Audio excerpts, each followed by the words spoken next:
I just finished the Billie Eilish documentary and I can't stop singing Bad Guy. I'm gonna be in line at Target. Someone's gonna look at me and I'm gonna tell them I'm not a bad guy. It's Billie Eilish.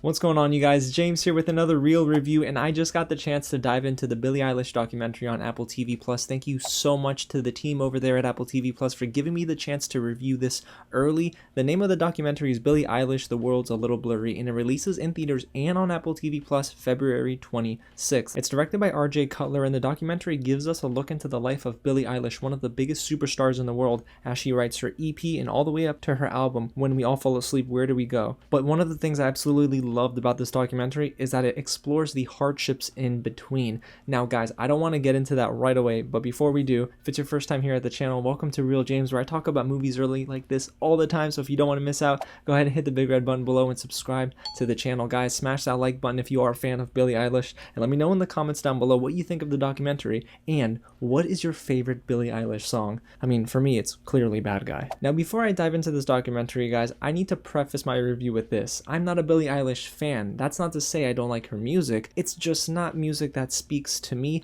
and it wasn't really my vibe. However, after watching this documentary, I can confidently say I'm a fan of Billie Eilish, the artist and the person. I think she's actually incredibly genuine, and this documentary does an awesome job at expressing that. So let's get into what worked about Billie Eilish, The World's a Little Blurry. Like I said, this documentary takes us to the beginning when she's writing songs with her brother Phineas, all the way up into her album, and then her Grammy wins. But the documentary did a really good job at giving me an understanding of her as a person like I've never known before. She's one of the most unique artists of my lifetime and one of the most successful as well, but there's an insane amount of vulnerability that she displays here, and the documentary is really better because of it. It's one thing just to say she's won a ton of Grammys, her album is #1, it's charting worldwide, but it's another thing for us to see her as a human being, and that's what I love about Cutler's direction here. He spends time with her in her most vulnerable settings. There aren't many testimonies here like a traditional documentary would have, so you need to temper your expectation. Instead, this is a very bare bones,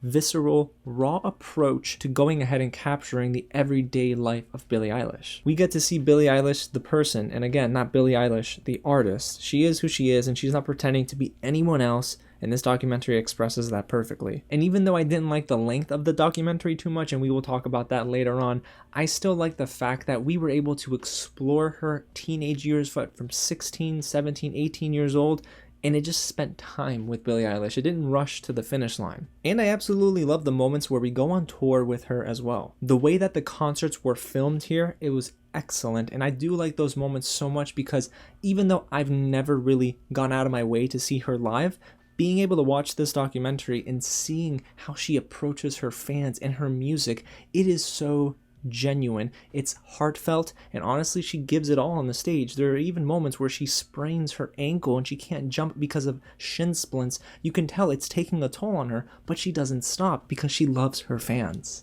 But for me, it's what happens before and after she steps onto the stage that adds another layer to her performances and this documentary. Context completely matters here, guys. There's this one moment in the end of the documentary, towards the end at least, where she's performing a concert in New York and she's singing the song I Love You, which is actually really powerful when you get down to the lyrics, but it's what happened before she went on stage. Her and her ex-boyfriend Q, she decided, hey, the relationship is over.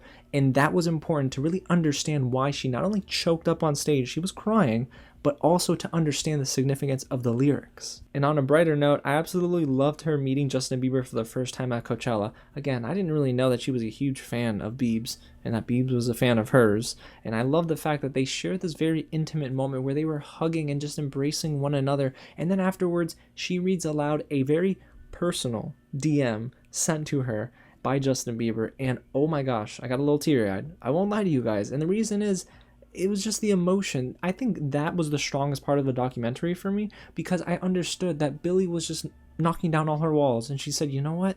This is me. This is what I've wanted. I love this life that I'm living. And it was really cool to see that. So I really appreciated that we got that moment with her and that Cutler decided to include that in the documentary. But the one relationship the documentary focuses on the most is Billie Eilish and her brother Phineas. Both of them have this very special bond where they go ahead and they songwrite together. They produce music. I mean, sheesh, her first album, the one that won a ton of Grammys, recorded in Phineas's home studio. So in the first half of the documentary, you definitely get a feel of their creative process, and I do love that we spent some time there as well. Now, what I will say is that the family dynamic that is explored here, it has its hits and misses here in the documentary, but man, I think it's so healthy for her, and it's so neat to see that her parents are rallying around her and supporting her 110%. Also, her dad has a killer mustache. I'll just say that. And during the process of making these songs, I think this is where fans will be the happiest, because even though I didn't resonate with the music too much, I still understand that if I was a fan, boy, I'd be head over heels for just understanding every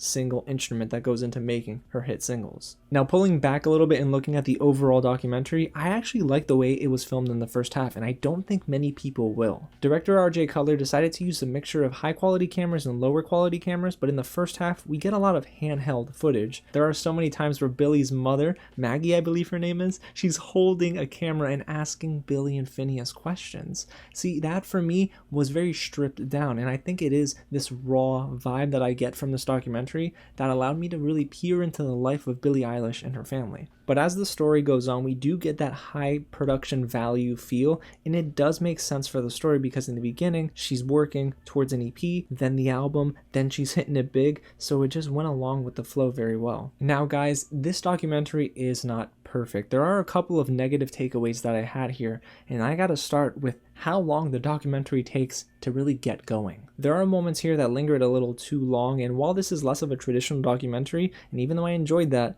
there were some moments that meandered on less than interesting conversations that took away from a lot of the momentum it was building before. Now, the moments with her family are pure. However, there are some other times where I feel like maybe we spent too much time in one place, and not a lot happens. Again, like I said earlier, it's not a traditional documentary, so you don't have testimonies to break up the silence.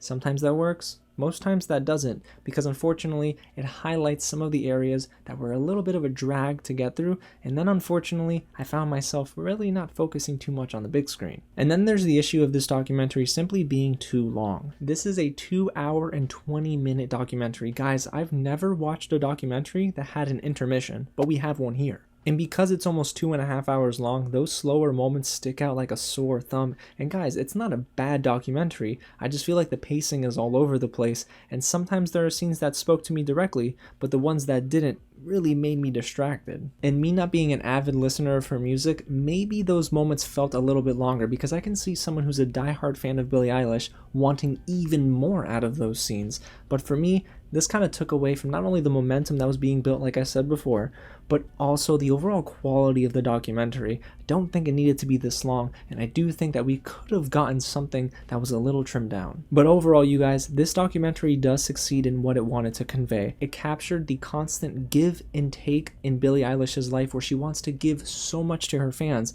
but that takes so much from her, from a mental and from a physical standpoint. She's so strong-willed, and she wants to give it her all with anything that she does. But this documentary shows that for someone who has so much success, she also has some obstacles to overcome. And again, while there were some slower moments here that tended to drag on, and the length of the documentary here is a big issue, I still felt that it elaborated enough for me to understand Billie Eilish as a person, and really get the chance to spend time with an artist, again, who is incredibly unique and has a wonderful voice. There were some moments where I'm like, girl, you need to release an a cappella album. And for someone who's never really listened to her music, some of the songs spoke to me by the end of the documentary, because I understand the context of how they were written. So Billie Eilish, The World's a Little Blurry, is going to be a must-watch for fans. But even if you're not a fan, I think that there are moments here that you can pick out to really enjoy, and I think it will speak to you, especially if you're looking for a deeper dive into an artist that has an otherwise complex life. I just liked exactly what was delivered. I didn't love it, but it's still a solid 3.5 out of 5 kind of movie, guys. So there you have it. That's my real review of Billie Eilish, The World's a Little Blurry, again debuting this weekend on Apple TV+. But I want to know what you guys have to say about it. So when you watch it, let me know in the comments below. Did it get to your level of expectation? Did it exceed your expectations? Or were you a little bit disappointed? And guys, if you haven't already, go ahead and hit the big red button below and subscribe to the channel, and tap on that bell so you just don't miss out on reviews and reactions just like this. Alrighty, y'all. Well, you know what? I am probably gonna go listen to Bad Guy again, because they say the only way to get a song out of your head is if you continue to listen to it. Or wait, did I get that wrong? Guys, thank you so much for watching, and I'll catch you at the next screening.